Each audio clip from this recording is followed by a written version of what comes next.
Star Wars Rebels Season 2, Episode 2, The Lost Commanders.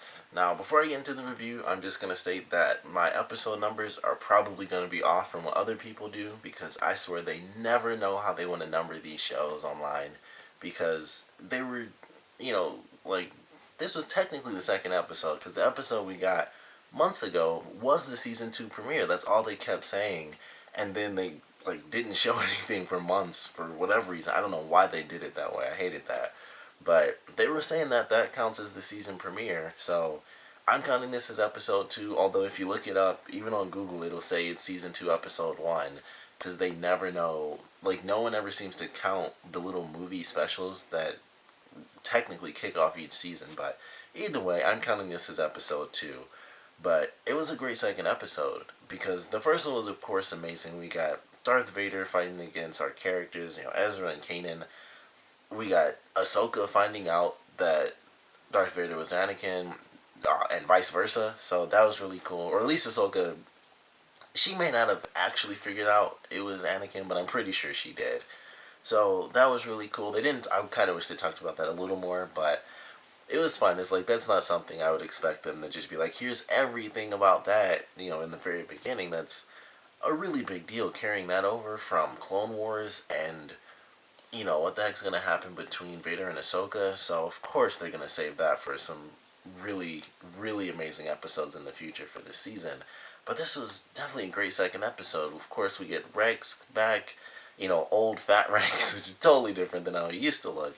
But we get 3 clone troopers, we get Rex, we get Wolf, and I cannot remember the name of the third guy for whatever reason. But we get the 3 of them, and it was pretty nice. We get a very interesting look at Kanan's personality and how he, as soon as he sees them, I mean, they both have ill will towards each other, because Wolf, as soon as he sees the Jedi, he's like, oh crap, they're coming to kill us for betraying everybody.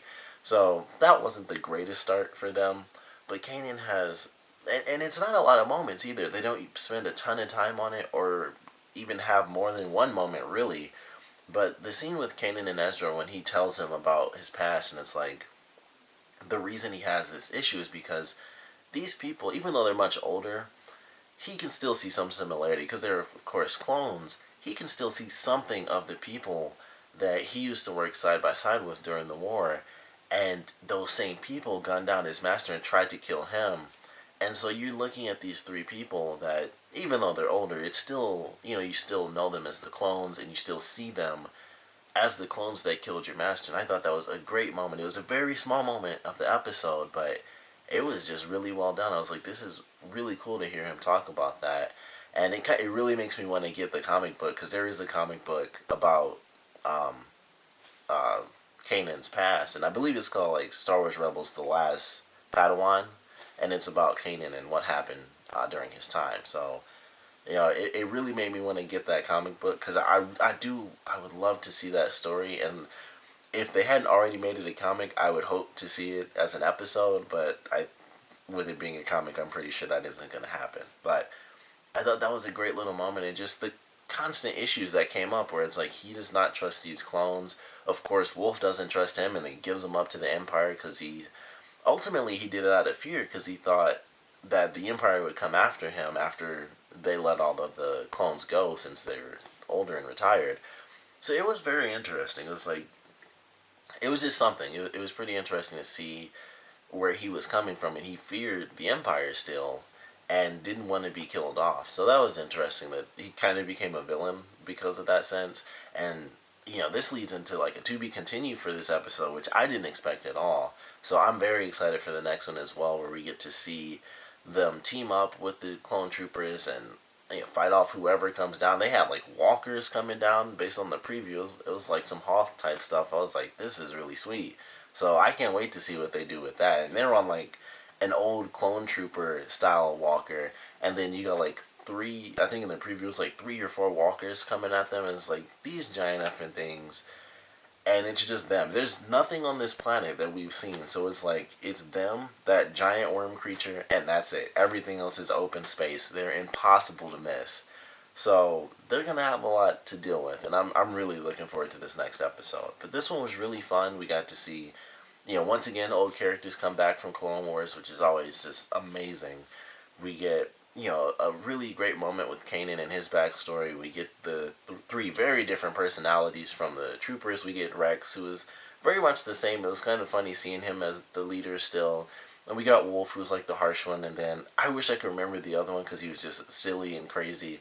And that's what I kind of love about the voice actor. And I believe it's D. Bradley Baker that does the clones. And it's just so different with the clones, especially the crazy one. It was like the most different because he's laughing and stuff, and it was much higher pitch compared to Rex and Wolf. I love that.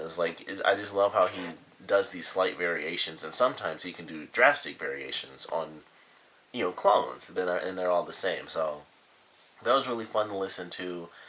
Um, just seeing Ahsoka was pretty cool, even though that was fairly quick in this episode. But we're getting possibly a new base for the team, which is very exciting. I don't know what's going to happen with this whole list and all that stuff, but they got the coordinates. Once, of course, they get out of this situation in the next episode, we're going to see them going through the Outer Rim. They're going to be they might check out several of these different locations and choose the best one.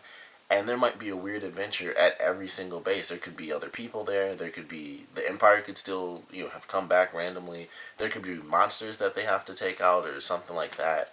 So I'm looking forward to that. I'm excited to see what their new base of operations is going to be like on a planet. Because, of course, they have the ships and everything. But I'd love to see them settle down on the planet. Or at least have a planet that they go back to continually. They won't, of course, stay there every episode. But it's just like their base of operations where it's like, we need to just relax. And, they go back to a specific planet. And that would be pretty nice to see. And watch them kind of build that up as a new base for the, Rebel Alliance. Once it technically forms, because it's technically not the Rebel Alliance. But it'll be cool to see them build that up. Hopefully that's how it happens. It could just be that they have a base of operations and it's just for the team. But they're really involved with the Alliance now. And they need a big base of operations, not just for our rebels, but for the whole thing. So I'm looking forward to that, and I definitely enjoyed this episode. Not a ton of action, but what we did get was pretty entertaining, and we had the crazy thing with Zeb as bait. That was pretty funny. Like, that was an interesting little scene, and he gets eaten, and of course he gets out of that, and he starts off mad, and then it's like, oh, I helped you guys catch, the biggest thing you've ever caught. And he's like, no big deal. I had it the whole time. So, of course, he's just really silly and funny about it. And it was just a fun episode. So I'm looking forward to the next one for sure. I don't know if we're going to get a sub-story in the next episode. The Rebels doesn't tend to do that where it's like multiple stories happening at once. But we could. I don't know if we'll see some stuff on Ahsoka and what she's doing off by herself. But, I feel like we probably won't get that just because Rebels focuses on our main characters. If anyone gets alone time, it's going to be Ezra and then Kanan right after that, or probably the two of them together. So we probably won't have an episode, or in the next one, it probably won't be a side story that focuses on Ahsoka. But I would certainly love it because who knows how they do it. I don't know if they're going to do flashbacks. That would be interesting to see Ahsoka having like flashbacks of when she was with Anakin and them doing it in sort of the new animation style.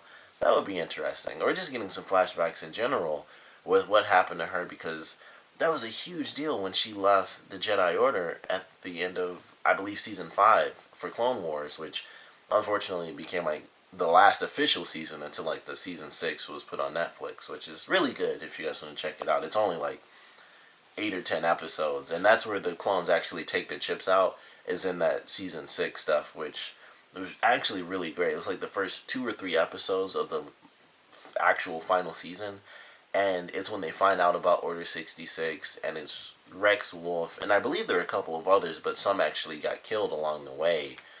And there was like one clone that actually turned early or something like that. So there was a lot of cool stuff in that final season that was very interesting. So I would highly advise checking that out if you haven't seen it already. But there wasn't really anything to do with the main story because they knew the show was canceled. So they kind of just did a couple of random stories here and there. But Ahsoka was in literally one scene in that 6th season, and it was like a dream sequence. So I would love for us to get some story elements, and even if it wasn't through flashbacks, I would just love to get some story elements on what happened to her when everything went down. Because she left the Order, and then that's it. We don't know what happened. So I hope that we get some info on that.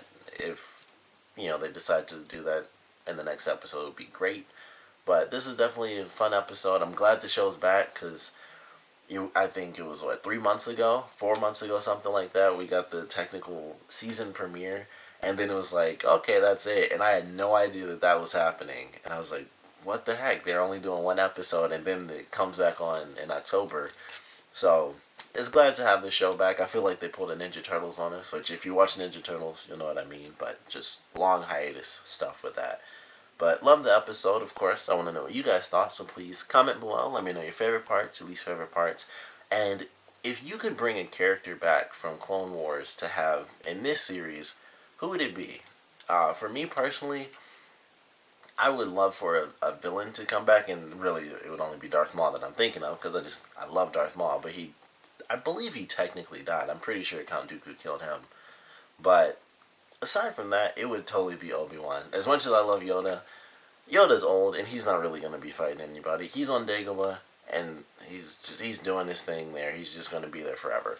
But Obi-Wan can come out of hiding every once in a while if he wants to, and it'd be awesome to see that take place, because he's not too old. He could still easily fight. I mean, even in A New Hope, he fought against Vader. It wasn't like, crazy prequel fighting, but it doesn't have to be.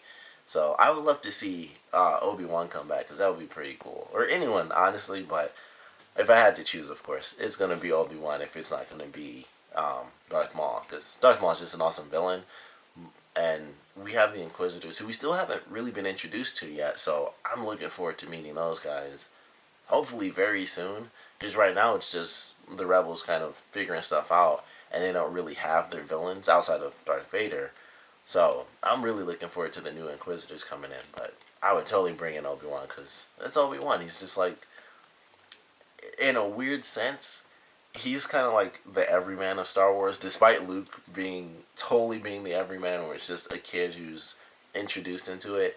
It's still Obi-Wan who has just that personality. Old or young Obi-Wan, it's still the same thing. It's just like he's just like a, God, it's hard to describe. It's not generic or typical. It's just, he's a normal guy that you can relate to. I feel like more than anybody else, it's Obi-Wan to me, like even more than Luke. But that's who I would choose. I want to know what you guys, think. Who would you bring back if you had the choice? And, of course, what you guys thought about this episode. So please comment below. Let me know. And thanks for watching.